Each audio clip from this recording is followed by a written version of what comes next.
fourth quarter and full year 2024 earnings conference call. At this time, all participants are in a listen-only mode. A question-and-answer session will follow the formal presentation. If anyone should require operator assistance during the conference, please press star zero on your telephone keypad. Please note this conference is being recorded. I will now turn the conference over to your host, Chris Toth. You may begin.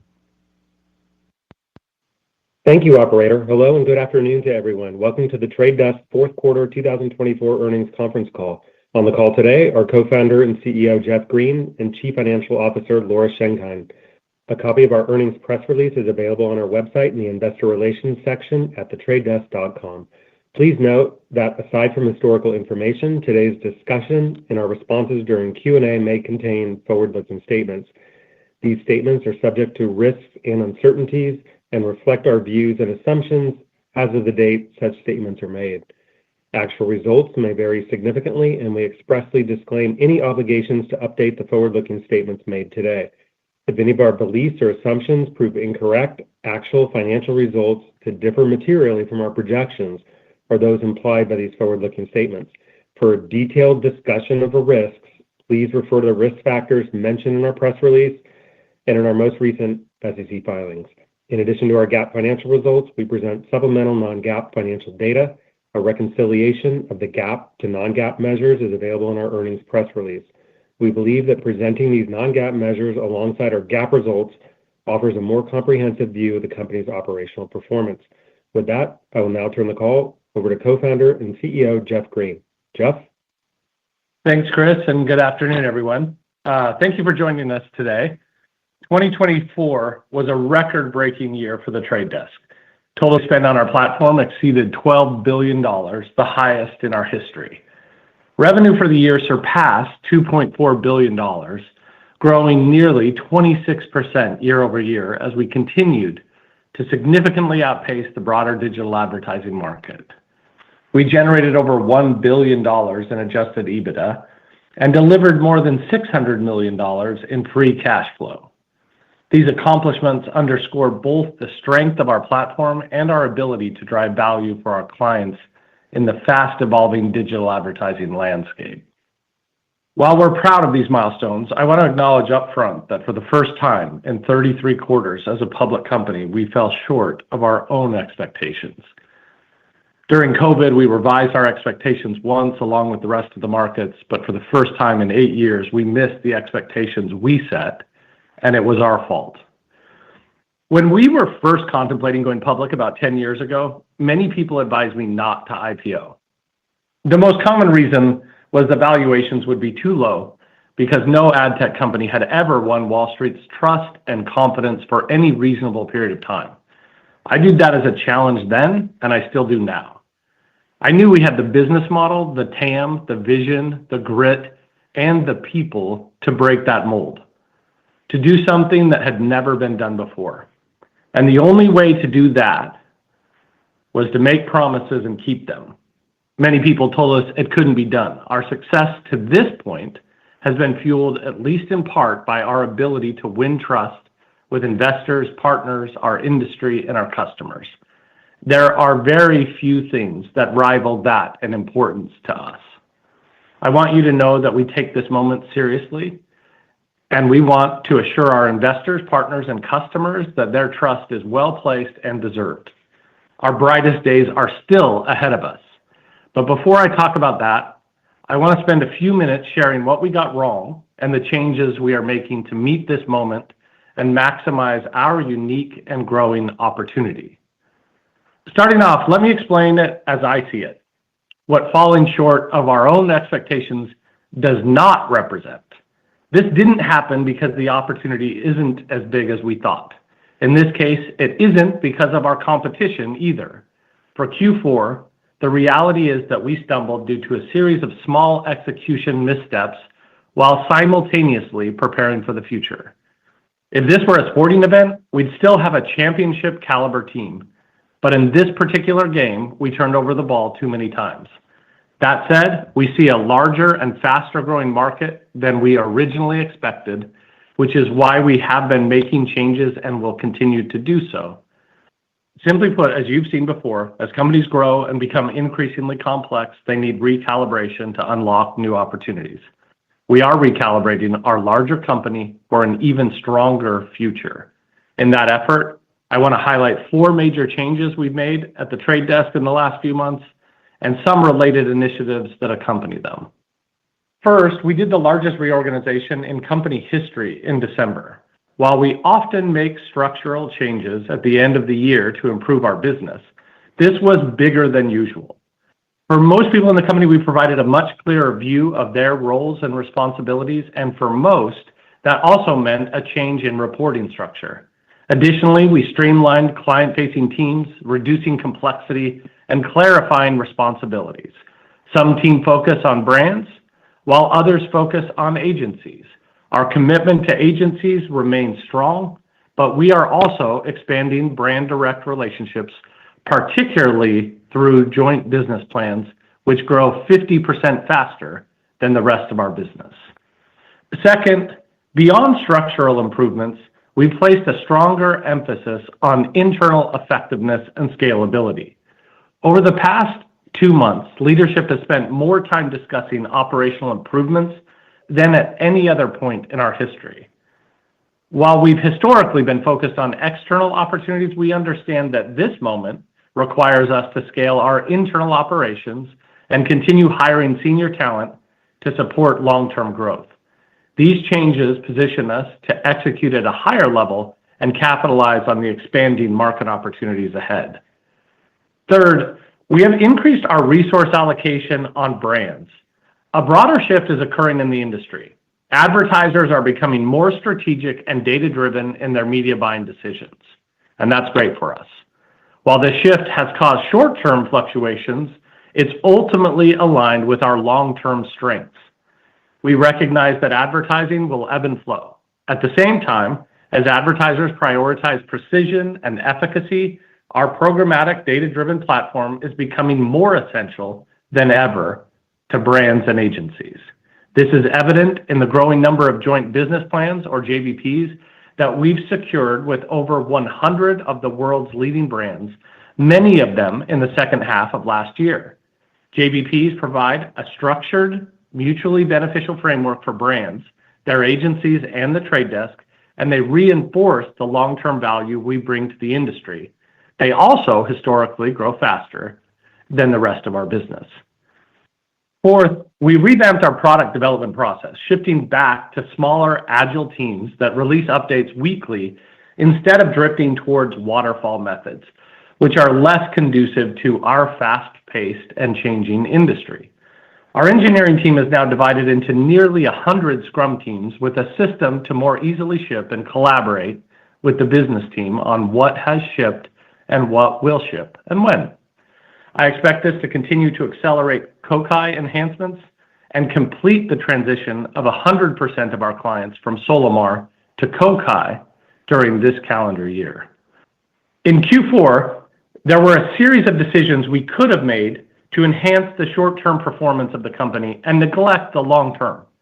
We consistently choose to focus on the long-term opportunity and maximize our market share over the long term, as I believe this is in the best interest of all of our stakeholders. We are keeping our focus on the massive TAM and long-term opportunity. That makes this a good opportunity to bring up 2 other important and related initiatives. First, we continue to improve and protect the supply chain. First, we announced the Ventura operating system for connected television, which will create a better supply chain for all OEMs, content owners, consumers, and advertisers. Secondly, we announced in January the acquisition of Sincera. Sincera is a metadata company that is dedicated to improving the supply chain of the open internet. Joining Sincera's work with ours will accelerate a cleaner supply chain for the open internet and accelerate the work of OpenPath, which is one of our biggest efficiency efforts, both internally and externally. A better supply chain will free up resources internally and improve the ecosystem. The second major accompanying initiative I want to talk about is the investments we're making in AI. Of course, AI is providing next-level performance in targeting and optimization, but it is also particularly game-changing in forecasting and identity and measurement. We continue to look at our technology stack and ask, where can we inject AI and enhance our product and client outcomes? Over and over again, we are finding new opportunities to make AI investments. These changes have helped us start 2025 on solid footing. Not only is our platform the most advanced data-driven decision-making platform in our industry, the ramping of Kokai is advancing the ability of advertisers to find value and precision as they expand their audiences and grow their businesses. In last quarter's earnings report, we itemized 10 macro conditions that are working in our favor. Today, I want to briefly highlight 15 big things we're doing to benefit from those secular tailwinds. Last time we talked about trends. Today, I want to talk about what we're doing about it. First, we're focused on scale. More accurately, we're obsessing about scale. We control $12 billion of ad spend in an approximately $1 trillion advertising industry. With every success we have and with every efficiency we find, operationally and technologically, we follow it with a question: how can we make that scale quickly? While our share is growing faster than perhaps any scaled competitor, our opportunity is growing too. We can accelerate growth when we sufficiently orient around scale. Second thing, we are preparing for a world where Google exits the open internet. I'm confident that one way or another, Google will exit the open internet. I think they should. Most of their antitrust and regulatory problems come from the draconian ways they have engaged with the open internet in the past. In April of 2024, Facebook shut down their news program, thereby distancing itself further from one of the most important pillars of the open internet. Some evidence suggests the substantial majority of spend going through DV360, Google's DSP, is routed to the Google-owned and operated platform of YouTube. Regardless of what happens with the pending trial decision, Google will likely distance itself from the open internet.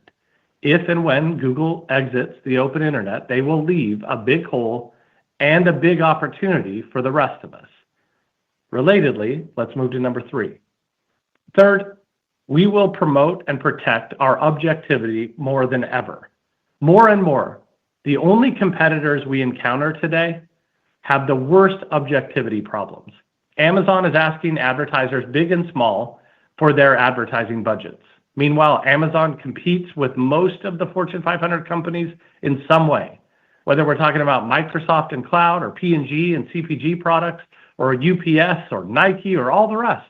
In our very first business plan 15 years ago, we argued that the objective, independent DSP should get the lion's share of the marketplace. They'd be the only company that can be trusted. We have a mantra that we've repeated again and again internally for years, and it's this: every day that goes by, objectivity matters more and more. The fourth thing we'll do, leverage the supply and demand imbalance to make the ecosystem better. In advertising, there is more supply than demand. There always has been, and there always will be. This, by definition, makes it a buyer's market. By focusing exclusively on the buy side, we are in the strongest position in the market. Unlike so many players in tech, we are not using our position of strength to become draconian. We are trying to use our ever-growing influence and impact on the industry to make it better and to improve the supply chain. This is why we expect 2025 to be the year OpenPath enters the steep acceleration phase of its S-curve growth. This is because many of the major CTV players around the world are aggressively implementing OpenPath now. They understand that a more efficient supply chain means more money in their pockets. I would argue that higher CPMs through more efficient supply chains are the only way most of the streamers will get to sustainable and scaling profitability. To this end, Disney was among the first of the CTV scaled players early last year to embrace OpenPath when they deployed it as part of Disney's real-time ad exchange, or DRAX. As Disney's SVP of Addressable Advertising said recently, they are working toward 75% of their ad sales being automated by 2027, with the vast majority of those impressions being biddable. Media leaders like Disney realize that the best way to fund their incredible content is through biddable programmatic advertising, which of course is great news for us and our partnership. And the best way to help advertisers value impressions and show publishers what they're willing to pay is an open market. And it is through a clear supply chain with tools such as OpenPath that can be realized. This also extends to the OEMs. Another CTV leader that has embraced OpenPath is Vizio, which has more than 24 million active devices in the United States and more than 300 ad-supported CTV channels. Vizio wanted clearer line of sight into advertiser demand with as few intermediaries as possible. They deployed OpenPath and immediately saw impressive results, including 39% improvement in revenue from our platform and an 8x improvement in fill rate. Relatedly, Goodway Group is one of our largest independent agency clients. They've been working in Kokai to create a blue list, which is a custom market that they can curate using our tools on our platform to provide their customers to the best opportunities in the market as they see it. With their blue list in Kokai, Goodway was able to prioritize impressions with better, clearer signal around factors such as genre, show title, and content quality. In addition, they were able to measure the number of supply chain hops in those transactions. They found that 94% of the impressions they bought had only one supply chain hop, which is well ahead of the industry benchmarks. All of this means that more campaign dollars can now be put to work more effectively in driving incremental reach. These examples provide great background for the pending acquisition of Sincera, which we announced a few weeks ago. I don't think there's any other company in the ad tech ecosystem that thinks about the digital advertising supply chain as passionately as Sincera, except perhaps the Trade Desk. Over the past few years, Sincera has established itself as an objective data company for the entire ad ecosystem, all with a mission of shining a much clearer light on where the value is, where value is being obscured, and what signals advertisers value the most in making effective decisions. For us, embedding those data signals into our platform will help encourage the right behaviors that lead to the best outcomes for our clients. For example, one of the most compelling use cases is showing in our platform which signals advertisers want publishers to provide so they can value ad impressions as accurately as possible. Using these data signals to improve the supply chain for digital advertising could not be more important as we head into 2025. And of course, that's even more important as Google likely becomes less involved with the open internet. The fifth action we'll take: make CTV the most effective channel in programmatic advertising by layering more data, better auction mechanics, and capitalizing on the fact that CTV is the only channel that has nearly 100% of traffic logged in. CTV is the kingpin of the open internet. CTV should be the first place all brand advertisers spend, not walled gardens. If we expand Sincera's charter and capabilities to CTV and audio, CTV and premium video can reach its potential as a channel. It can be half the pie of the advertising TAM. So many companies like Disney, Netflix, Paramount, Max, Fox, and Peacock need to get the best out of programmatic advertising in order to maximize their opportunity. In order to do that, almost all of the streaming leaders have deployed UID2 as a way of providing advertisers with precision and addressability. This has laid the foundation for them and us to continue the expansion of CTV advertising around the world.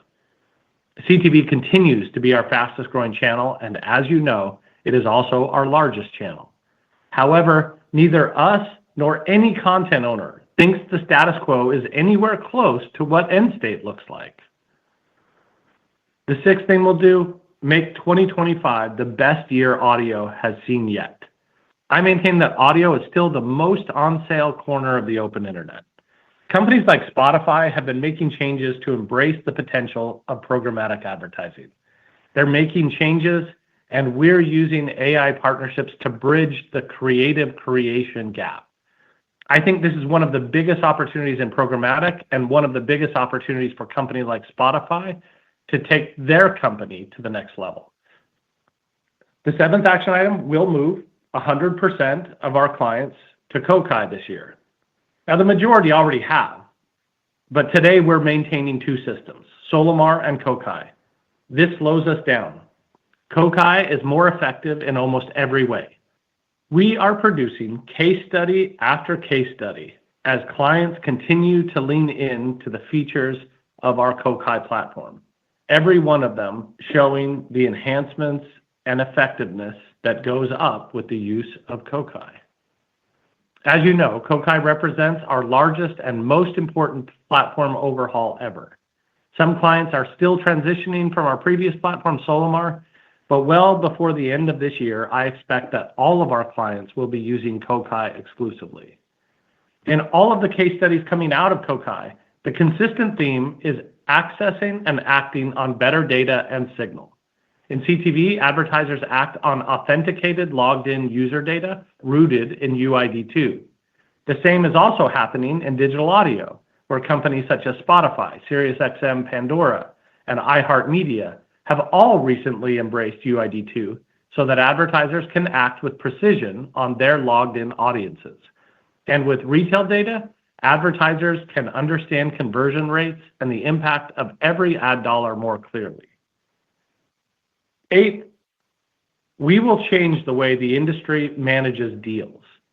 We'll help advertisers and agencies avoid bad deals, which generally consider too few ad impressions and force advertisers to buy impressions that they wouldn't otherwise want. And we can avoid these bad deals by using AI-powered forecasting. To do this, we are enhancing Kokai with some of the most game-changing parts, like Deal Manager, which lays groundwork for the forward market, which we think in the future will change the ecosystem and eventually upgrade the upfronts. 9th, we will continue to invest in AI with provable upgrades and auditable results. We started our ML and AI efforts in 2017 with the launch of Koa, but today the opportunities are much bigger. We're asking every scrum inside of our company to look for opportunities to inject AI into our platform. Hundreds of enhancements recently shipped and coming in 2025 would not be possible without AI. We must keep the pedal to the metal, not to chest thump on stages, which everyone else seems to be doing, but instead to produce results and win share. 10th, we will simplify our retail offering in 2025. So far, it's been powerful and a significant driver of our growth, but it has often been too complicated. We've studied what works and understand the changes needed to help retail media continue to meaningfully outpace our business. Achieving this will require a closer collaboration with our retail partners. In Kokai, we have the industry's richest retail data environment, including data from many of the world's leading retailers, to help advertisers understand the connection between campaign spend and consumer action. We will make this easier to adopt for our clients, both endemic and non-endemic, to our retail partners. Consider the fact that our objectivity may be our greatest asset in this corner of our business as well, where retailers are reluctant to partner with walled gardens who are competing with them. While, of course, our objectivity, as well as our clear mission, which makes it easy for them to know how we will partner and what our motives are, makes it easy for us together to create the greatest environment of retail data for advertisers on the open internet. We had some great case studies in Q4 around the world. Boiron, a world leader in homeopathic products, was able to measure a 267% return on ad spend, or ROAS, on Kokai when using Kroger retail conversion data. This was well ahead of their typical benchmarks. In addition, Of the almost 2 million households that their recent campaign reached on our platform, 94% of them were new to the brand. In Hong Kong, high-end skincare brand Solwasu leveraged UID2 in Kokai to look-alike model prospective new audiences based on their most loyal customers. In doing so, they were able to engage with those prospects across the customer journey at all steps of the marketing funnel across a range of digital channels.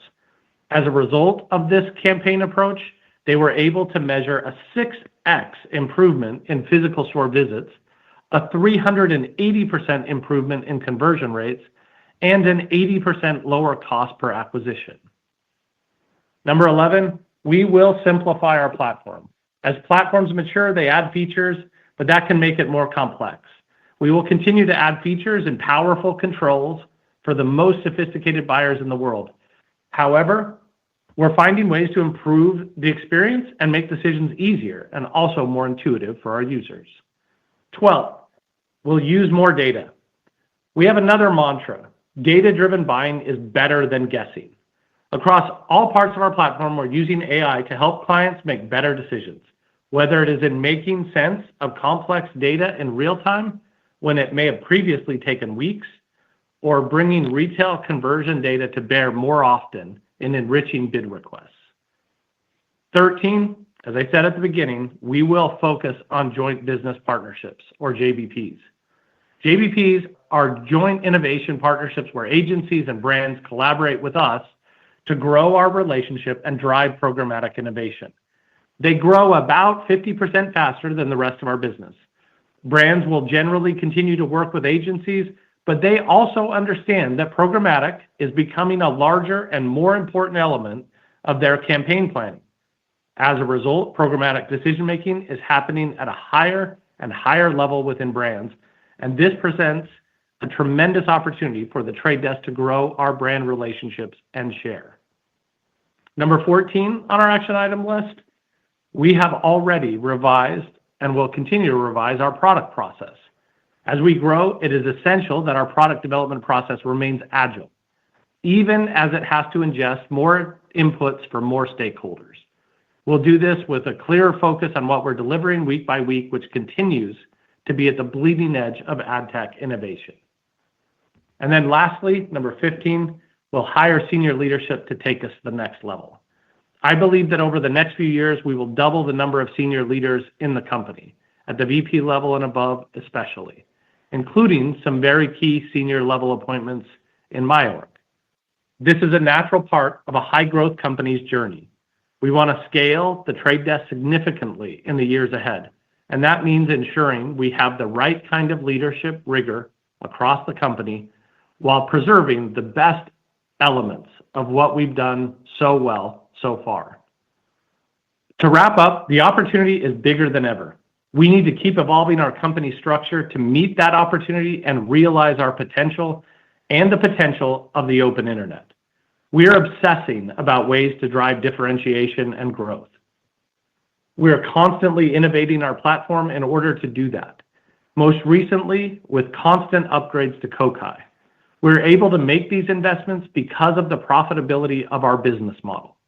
That focus on constant innovation ensures that we are always prioritizing value for our clients and never standing still.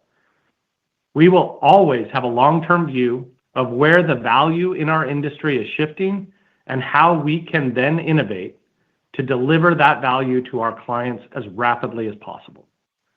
I believe 2024 will be remembered as a pivotal year for our industry, where the premium open internet was beginning to transform as the clear choice for advertisers seeking data-driven precision and performance. But we've only just turned the corner on this shift, and it is why we are adjusting the company to be bigger and move the market in positive ways. I am not happy with our results in the fourth quarter, but there is so much opportunity in 2025 and the years ahead to help our clients take full advantage of data-driven advertising on the premium internet to drive growth and brand loyalty for their businesses. And that's why I'm confident the Trade Desk will eventually resume acceleration and continue the path we've been on for over 33 quarters as a publicly traded company. We are also the clear leader in the DSP race and perhaps the leader of the open internet. Thank you, and with that, I'll hand it over to Laura to discuss our financials. Thank you, Jeff. Before discussing our results, I want to expand on Jeff's sentiments about some of the significant strides we made over the past year, positioning us well for the future. 2024 was a year of landmark partnerships, particularly in CTV, where we saw outsized growth. Retail media continued its rapid expansion, establishing a material foundation for the years ahead. International growth accelerated, showing promising momentum beyond the U.S. Additionally, 2024 marked our largest and most successful year ever for political ad spend, the biggest year for UID2 since its launch 4 years ago, and a leap forward for digital audio and programmatic. When I look across our list of growth drivers, most of them are still in their early stages compared to where we expect them to be in the next 5 to 10 years. CTV advertising remains a small fraction of total TV ad spend relative to linear. Retail media is scaling rapidly, evolving from an emerging trend into a core digital advertising channel as brands are recognizing its ability to drive both performance and measurement. And in most global markets, decision programmatic is still in early stages of adoption, with tremendous long-term growth potential. Turning to our results, Q4 revenue was $741 million, a 22% year-over-year increase. We generated $350 million of adjusted EBITDA during the quarter, representing a 47% margin. However, for the first time in our 8.5 years as a public company, excluding the first quarter of 2020, our results came in below our expectations. As a company, we take great pride in our ability to forecast accurately, and we take full ownership of this shortfall. Importantly, this miss was not due to a lack of opportunity or increased competition. It was on us. We are implementing the strategic changes Jeff outlined in our business, and I believe that will give us an opportunity to continue delivering strong revenue growth throughout this year and beyond. For 2024, we ended the year with $12 billion in spend on our platform and $2.4 billion in revenue, representing a 26% increase in revenue year-over-year. Full-year adjusted EBITDA margin was above 41%, and full-year free cash flow was over $630 million. As expected, our take rate in 2024 once again remained within a very consistent historical range. The shift of advertising dollars to CTV continues to be a core driver of our business. From a scaled channel perspective in Q4, video, which includes CTV, represented a high 40s% share of our business and continues to grow as a percentage of our mix. Mobile represented a mid-30s% share of spend during the quarter. Display represented a low double-digit share of our business, and audio represented around 5%. Geographically, North America represented about 88% of spend, and international represented about 12% of spend for the fourth quarter. International growth again outpaced North America for the 8th quarter in a row. CTV growth across international regions was particularly strong during the fourth quarter and throughout 2024. In terms of verticals that represent at least 1% of our spend, growth was broad-based again this quarter. We saw strong performance in the majority of our verticals, particularly in automotive, shopping, and technology and computing. Political spending was also strong in Q4, as expected. Home and garden and pets were both below average. We continue to believe there is significant opportunity for us to gain share in all of the verticals we serve. Turning now to expenses. Q4 operating expenses, excluding stock-based compensation, were $416 million, up 23% from a year ago. During the quarter, we continued to make investments in our team and platform, particularly in areas like sales and marketing and technology and development, as we position the organization for long-term growth. Income tax expense was $39 million in the fourth quarter, driven primarily by our profitability and stock-based awards. Adjusted net income for the quarter was $297 million, or 59 cents per fully diluted share. Net cash provided by operating activities was $199 million, and free cash flow was $177 million in Q4. DSOs exiting the quarter were 97 days, down 4 days from a year ago. DPOs were 80 days, down 3 days from a year ago. We ended the year with a strong cash and liquidity position. Our balance sheet had about $1.9 billion in cash, cash equivalents, and short-term investments at the end of the quarter. We have no debt on the balance sheet. In Q4, we repurchased $57 million of our Class A common stock via our share repurchase program. As you saw in our press release, we announced an additional authorization under our share repurchase program, bringing the total to $1 billion, inclusive of the amount remaining from the existing authorization. Given our strong balance sheet and consistent cash flow generation, we plan to continue opportunistic share repurchases while also offsetting dilution from employee stock issuances. Now turning to our outlook for the first quarter. We expect revenue to be at least $575 million, reflecting 17% year-over-year growth. Our Q1 growth estimates also reflect the impact of lapping the extra day from the 2024 leap year, as well as political ad spend, which contributed approximately 1% of our Q1 2024 revenue. We estimate adjusted EBITDA to be approximately $145 million in Q1. Turning to our expense outlook for the year. While we are not providing a full-year expense guidance, we anticipate a modest increase in the growth rate of our operating expenses in 2025 compared to previous years. As a result, we would expect modest deleverage for the year. Our investments are focused on key areas such as infrastructure and talent. Our incremental investments align with the recalibration efforts Jeff outlined in his remarks.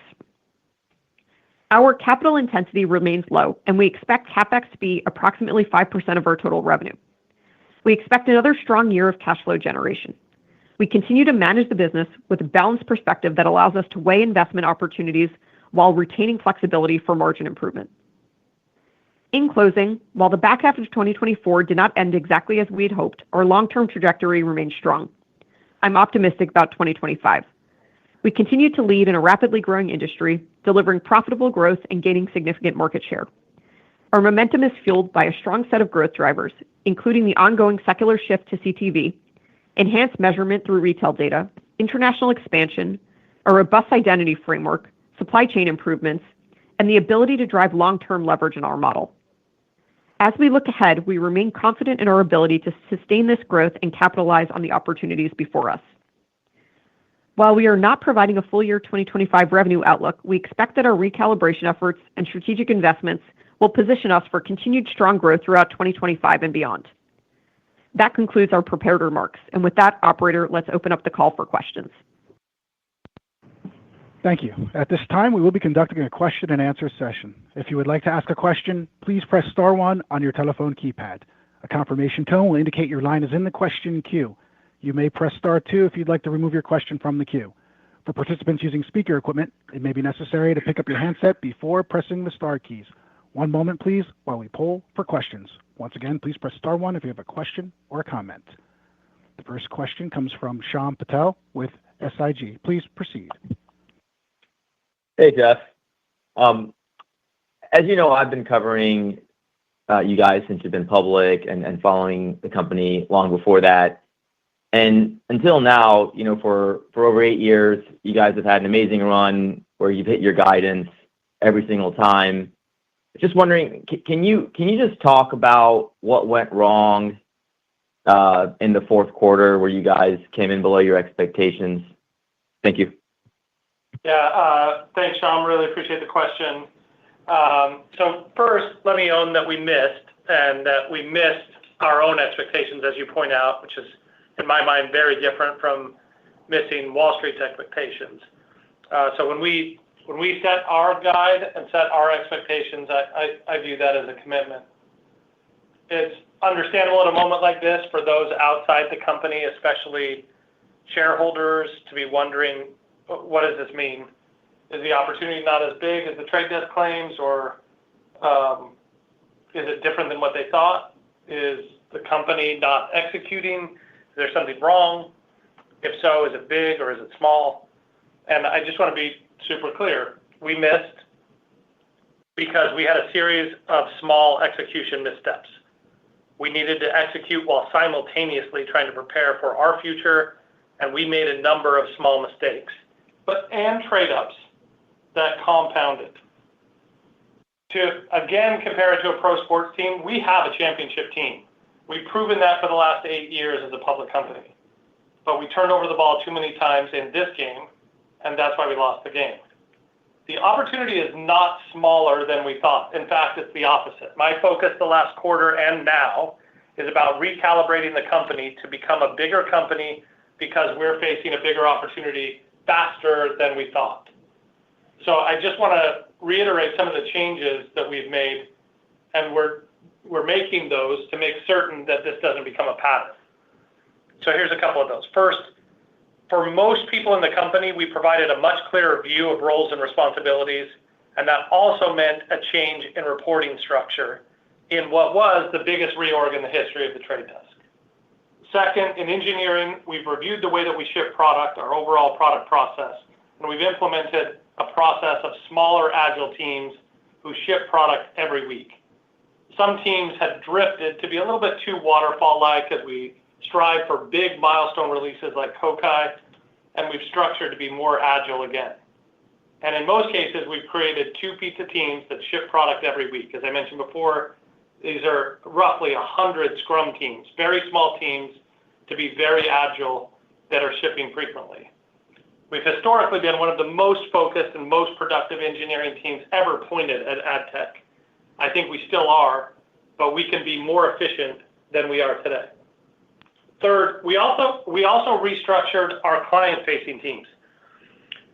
As we've grown, we've started to overlap between our agency and brand teams, and that's become complicated and in moments not very helpful or useful. As a result, we simplified. Some people focus on brands, some people focus on agencies. We've created much clearer engagement between them. And relatedly, I want to reinforce that we are loyal to the agencies, and our strategy to support them and partner with them continues into our future. We will continue to be great partners to the agencies, but we also will continue to expand our brand direct conversations and continue to focus on JBPs, and especially given that JBPs grow about 50% faster than the rest of our business, we naturally want more of those, and this is one of the pockets where we're investing most with new people. And then fourth, in December and January, we've spent more time discussing what we can do to improve than ever in the history of the company. For most of the last 15 years, we've focused most of our efforts on addressing the opportunity on the horizon. Lately, we've been discussing how to make our own people operation more efficient and more scalable. The process has been very good for our long term, and it's also highlighted that we need to continue to hire very senior people who can help our company scale. On a final note on your question, Shyam, for much of 2024, we were faced with some big strategic decisions, honestly more than usual. And some of these were questions where the long term and the short term were at odds. Do we focus on the short-term revenue or build the long term? And I just want you all to know that my bias is always towards capturing the long-term opportunity. I'd rather miss a quarter than betray the long term. Kokai enhancements continue to inject more AI, more sophisticated buying techniques, and massive enhancements to the supply chain, which is the motivation for acquiring Sincera, a metadata company that will start being accretive to Trade Desk before the end of this year. As you know, this is only the third acquisition in the history of the company, and while we never want to get distracted with acquisitions that make headlines and then never integrate the way so many others do, we will look for companies that enhance our long-term opportunity. That's why we made this acquisition, and that's why we're so optimistic about what it can do for our future. Shyam, I really appreciate the question. Thank you. Okay, the next question comes from Vasily Karasyov with Cannonball Research. Please proceed. Thank you. I wanted to follow up on the first question. So going into your earnings report, there were a lot of concerns. I heard about weaker brand spend post-election, no budget flush, then issues with Kokai rollout pace. But then other ad-funded companies haven't reported anything, results similar to yours. So can you probably share a little more detail about what you observed about the difference between you and the industry? And to what extent did factors like polarized political environment, for example, the New York Times calls them out quite a lot, lowered Q4 GDP print or any product rollout issues impacted the shortfall in Q4? Thank you. Thanks, Vasily, for the question. I just want to point out, in 2022, macro was a factor. The advertising was sharply decelerating, and yet we were agile then, and we were efficient, and we still significantly outperformed the market and beat expectations, our own specifically. I bring that up to say that we've had challenging environments before, and we still outperformed. The GDP, unusual election uncertainty, continued pricing pressure on some consumers and some companies doesn't create an ideal environment. And this one wasn't a perfect environment. But we've outperformed in environments like this one before, as I point out in 2022. But we didn't this time. Political put some advertisers on the sidelines. That's absolutely true. But it also brings out budgets, especially, of course, the political budgets. And on the net, was it a positive or a negative? To me, it's too close to call. The environment wasn't perfect, but we knew that when we guided, even if it was slightly harder than we thought. We've navigated that before. So you're right. And I know there's going to be 1,000 questions. A bunch of you, well, we've actually already started a couple of them, and I know there will be more because we've done so well for so long at setting expectations. And when we talk about the missteps specifically, many of them involve people, mistakes that aren't appropriate to discuss publicly, especially when people are already learning from these mistakes. One of those, you're right, that Kokai rolled out slower than we anticipated, but much of that was for good reason. We've seen moments and places to inject AI, like improving the foundation of our forecasting and performance models. That is a short-term negative, for sure, but it is a long-term negative. We're working, it's a long-term positive. We are working really hard to get the deals right and lay groundwork to move the upfronts to digital. Again, long-term, I think this is amazingly good for us, and I'm confident we're building the right things. In other words, in some cases, the slower Kokai rollout was deliberate. A quicker rollout would result in more short-term spend. And we don't always build what the customers want. Instead, we're trying to understand what the customer needs. Elevating us and them together is a much harder task than simply taking orders.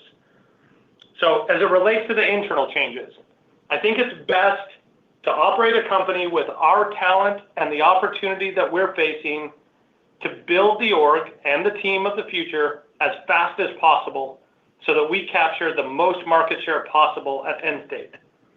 As I said in the prepared remarks, from the beginning, I've argued that the objective, independent, focused DSP is the one that should get the largest market share, the lion's share, not the walled gardens who are full of conflict of interest. We're fighting hard to get there first. Our focus, our objectivity, and our agility are essential to win. I want to get bigger, and I don't want to slow down, but to do that requires us to change. The silver lining, if you want to call it that, and I do, is that we believe that this is in our control. It's ours to lose, and we will be a better company as a result of the changes that we're making, and it will be a long-term positive. Thank you. Okay, the next question comes from Justin Patterson with KeyBank. Please proceed. Great. Thank you very much. Jeff, really appreciate that degree of detail. I guess as you step back and move through this recalibration period, how do you view the company's potential to sustain a 20% plus compound growth rate over the next several years? I know you don't provide annual guidance or long-term targets, but I think that'd be just helpful for us to kind of think through what the business looks like as you come out of this period. And then Laura, separately, how should we think about the investments required to get us to that point? Thank you. Justin, thanks for the question. I really appreciate actually all the questions. I feel like we're getting to the heart of the issues. So this is honestly giving me a platform to talk about the things that I think matter most. So on this one, I think it really comes down to how we approach our business. In my view, we have to obsess about making the open internet better than walled gardens. Walled gardens have cheap inventory. And I think there's a lot of people that are chasing cheap, even if it doesn't help them in the long term. But we have the best of the entire open internet on our side and via our platform. Our supply chains are very different from others, especially the walled gardens. They control their small ecosystems, but I think we have something way better going for us. If you just look at any trade media today, you'll see that brands are increasingly wary of the dangers of cheap reach. Meanwhile, we have access to all the media that people love most: CTV, movies, journalism, all of music. That's all the premium open internet. And while we don't control the supply chain end to end the way walled gardens do by the nature of walled gardens, I think that's a way better long term for us and for the markets, because competitive markets become more efficient over time. The competition of our markets are working for us, and we're in a very strong position being on the buy side. But there's so much to do to make the supply chains more efficient and to make our company more efficient. I just want to remind everybody that last quarter, I outlined 10 macro factors or secular tailwinds that are driving our business. Those have not changed. We believe that while our share has been growing faster than any of our scaled competitors, I also believe the opportunity is growing too, and that's why we're recalibrating now. I believe that we can reaccelerate our growth again. For us, we need to focus on what we're doing about it, and that's the 15 themes that we outlined. And just to summarize a couple of those, we need to focus on scale. We need to focus on the hole that Google and Facebook are leaving as they turn their attention away from the open internet. We need to promote our objectivity against cheap reach. We need to improve the supply chain. In fact, we're obsessing about it. We need to grow CTV, and right behind that, we need to grow audio. While CTV may be the biggest opportunity, audio might be one of the most untapped, and I continue to argue it's the most on-sale corner of the internet. We need to grow our JBPs, or in other words, get closer to brands and maintain our closeness with the agencies. We have proven for years now that we can do both, and we need to ship product for the future. And that includes AI, that includes getting Kokai to 100% before the end of the year. So we have a lot of work to do, and we're incredibly focused on it. We are all in agreement on what needs to happen in order for us to take the company to the next level. But Laura, I know there's a lot that you can elaborate on Justin's second part of his question from the financial perspective. Laura? Yeah, thanks, Justin. On the investments required for 2025, first, just looking back at 2024, we delivered an incredibly strong year in terms of profitability and cash flow generation, and we exited the year with a strong balance sheet. So as I mentioned in the script, we anticipate a modest increase in the growth rate of our operating expenses in 2025 compared to previous years. And as a result of that, we would expect some deleverage for the year. Our investments are going to focus on key areas such as infrastructure and talent, and those incremental investments align with the recalibration efforts Jeff outlined in his prepared remarks. So we continue, as we always have, to be very deliberate about our investments and our hiring. Our capital intensity also remains low. We expect CapEx to be approximately 5% of total revenue. And when I look across our growth drivers, frankly, I believe nearly all of them are still in their early stages compared to where they will be in 5 to 10 years. So if we generate significant revenue gains, we'll continue investing. And if not, or if the current environment significantly changes, we'll have the flexibility to adjust our investment pace accordingly. I also just want to point out that today we announced an additional share repurchase authorization, bringing the total to $1 billion. As of the end of 2024, approximately $464 million remained on the authorization. So as I've always said, we take an opportunistic approach to our share repurchase program. We're guided by market conditions and our capital priorities. So that's how I would summarize our 2025 investments. Operator, we can move on to the next question. Thank you. The next question comes from Youssef Squali with Truist Securities. Please proceed. Awesome. Thank you, guys, for taking the question. So, Jeff, I'm very curious about your Google comments. So are you already observing a significant shift in advertiser sentiment, or is the transition occurring at a much more gradual and measured manner? And if it is, how do you frame and size that longer-term opportunity? And then, Laura, just quickly, what was the political contribution in Q4, please? Thank you. Thanks for the question. So I'll try to be a little more brief on this one so Laura can answer and we can continue on. But so let me just frame what I think is happening with Google and first start by just talking about what's happening right now and has for the last little while.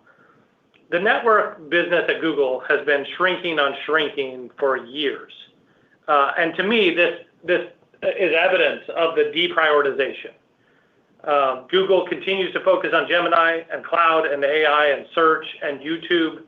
I think that makes sense for them to do if you look at where the money comes from. I think the network and open internet business is way less important to them than it has ever been. So as a result, I'm confident that one way or another, Google is going to exit the open internet. And I think that makes sense, actually, for them. If you think about it, most of their antitrust and regulatory problems come from the ways that they have managed the open internet in the past. And that has created a lot of baggage for them today, especially as it relates to interactions with governments and markets around the world as they look to really grow in places like Gemini and Cloud and AI and Search and YouTube.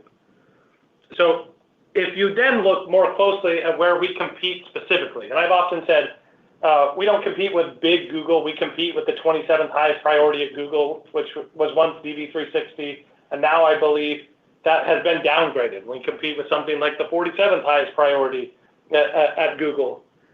But that is less and less becoming a competitor because the majority of spend that is going through DV360 seems to be routed to YouTube, or at least that's what the evidence suggests. So I believe that regardless of what happens with the pending trial, Google will distance itself from the open internet. The trial could make it so that they leave quickly and with some sort of announcement, or they could keep backing away slowly. But either way, the trend suggests that there is a hole and it is getting bigger. I think Google will leave a very big hole eventually, and that is a big opportunity for the rest of us in the open internet. I think it makes it possible to continue to service the open internet, and that their deprioritization creates more room for us. I think we can benefit from it more than any other company. But in my humble opinion, Google has been the biggest hindrance to the effective supply chain of the open internet than any other company. And an abrupt change could happen this year or next, and that would be good for us, but at the same time, we have to be positioned well to capture the opportunity. I do believe that opportunity is getting bigger, and if you ask me what I lose sleep over, I lose sleep over missing the opportunity, of being ready for that opportunity. And it's part of the reason why I'm actually excited about all the changes that we're talking about today. Because I believe that the changes that we're making are helping to make this company more scaled so that we can respond to the hole that's being left from these very big companies paying less and less attention to the open internet. Laura, to the second part of the question. Yeah, thanks, Yusuf. Just quickly on political, it was about 5% of the business in the fourth quarter, and that was a peak. So for the year, it was in the low single digits. Thank you. Yep, that is. Thank you. Okay, the next question comes from Jason Helfstein with Oppenheimer. Please proceed. Thanks for taking the question. So Jeff, I just wanted to ask you a bit about Amazon. It's gotten a lot of investor attention, a lot of trade press as far as the company making improvements to their DSP, getting aggressive with Prime Video ads. So just how do you view them in the competitive landscape? Did you see any kind of change in the fourth quarter? And just, I guess, how do you think about them as a competitor going forward? Thank you. You bet. Thanks for the question. So, of course, when you go through a recalibration and you're in a moment like this, I think it calls for reflection and retrospection. And I've spent a lot of time thinking about sort of what are we sure of? What are the bets that we double down on? And as I wrote in the first business plan, and I've been saying for 15 years, at end state, there's only going to be a handful of DSPs. I think one of them, probably one, maybe two, but with today's visibility, I would say there's likely to be one, is going to be an independent and objective DSP. And that should get the lion's share. As it relates to Amazon's DSP, objectivity matters more than it ever has. Every day that goes by, it matters more and more. And Amazon's objectivity problem is way worse than Google's, because Amazon competes with nearly every company in the Fortune 500, or at least the majority of them.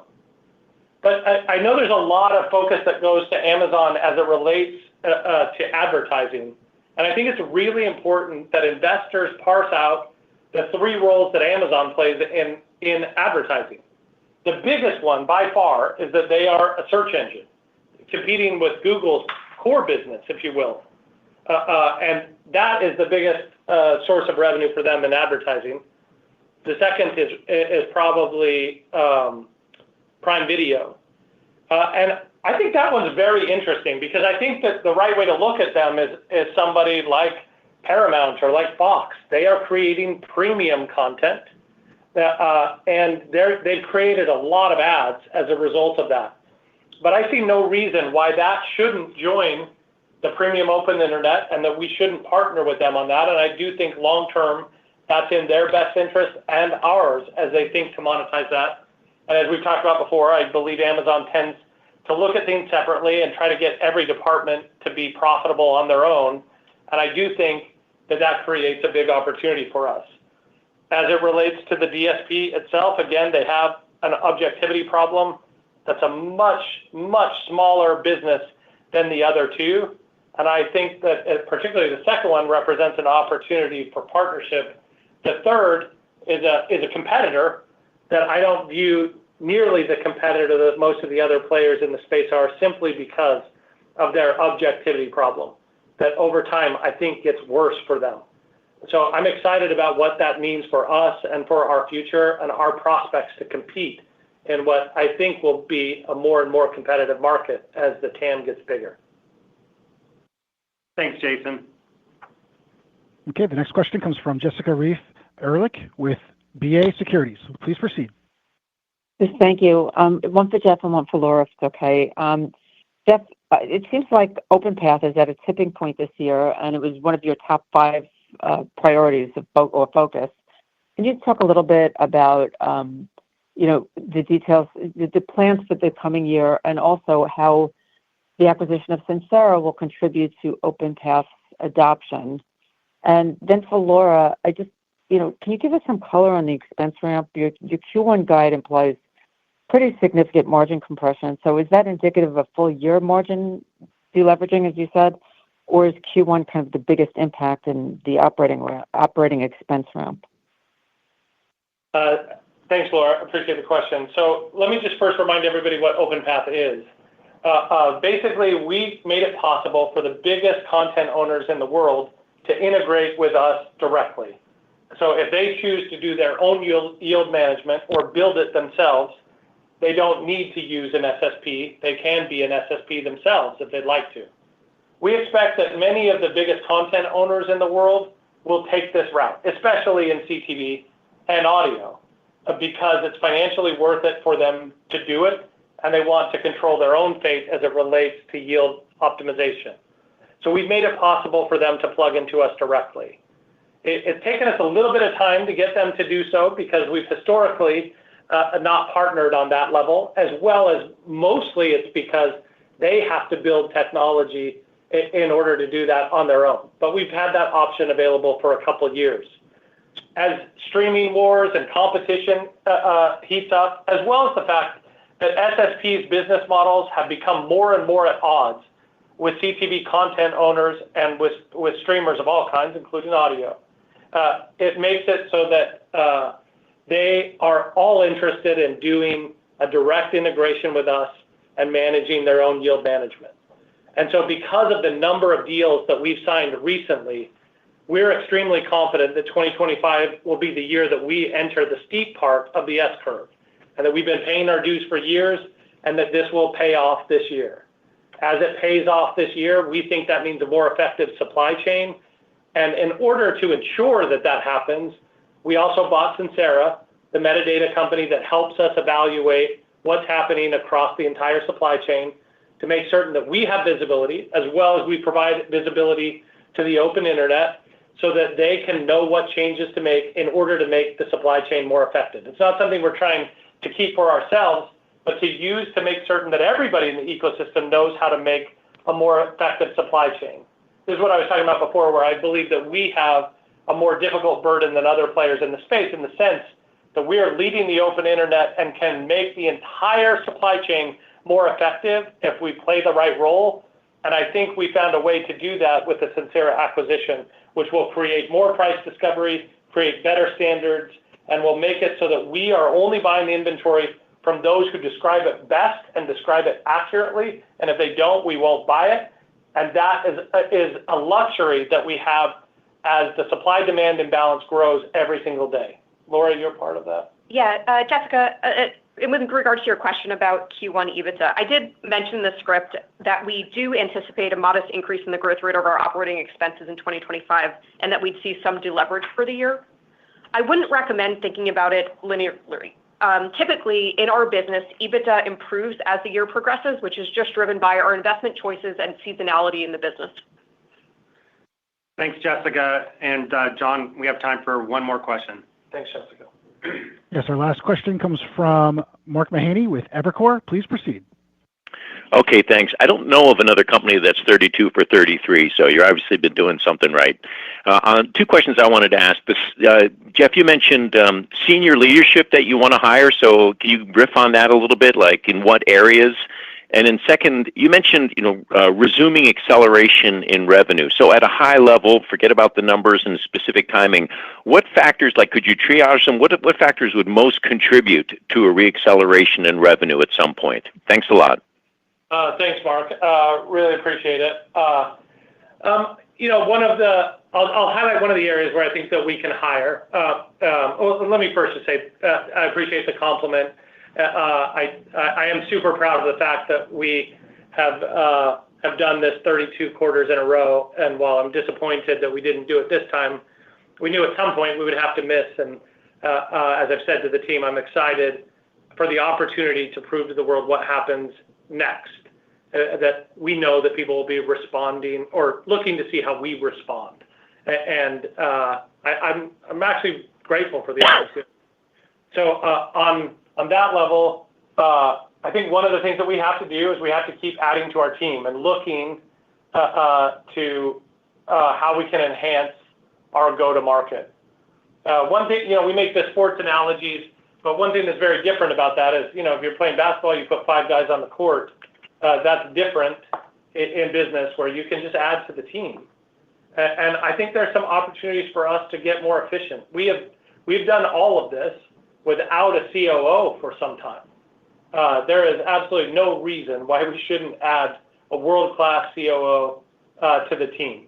And that, of course, as we're looking to be operationally more rigorous, we want somebody to come help us do that. That's an area that I think is fairly obvious for us to add. There are others as well, but I just offer that as a suggestion where we can definitely level up in our operational efficiency. On the second part of the question. Factors that could cause reacceleration? Yeah, the factors that cause acceleration. There are so many, and it's really hard to sort of put coefficients on all of the 15 things that we said in this quarter and all of the 10 that we highlighted in terms of secular tailwinds from before. But big picture here, we have $1 trillion TAM. We currently control a little over 1% of it. We think we have 98% of the TAM left, and that CTV should be fast growing. Outside the United States should be growing faster than the United States for obvious reasons. Audio is untapped. I think Spotify highlighted this in their earnings. I think there's a tremendous opportunity for them and for us and for the open internet that can come from that. I think there's a lot of inefficiencies in the supply chain that now we're just at the right size where we can change it, where we're big enough to create changes. And those are 4 of them. But honestly, I think I'm leaving off a whole bunch of them. Okay. Thank you, Jeff. Thanks, Mark. And John, we can close out the call. Thank you. We've reached the end of the question and answer session. This concludes today's conference, and you may disconnect your lines at this time. Thank you for your participation.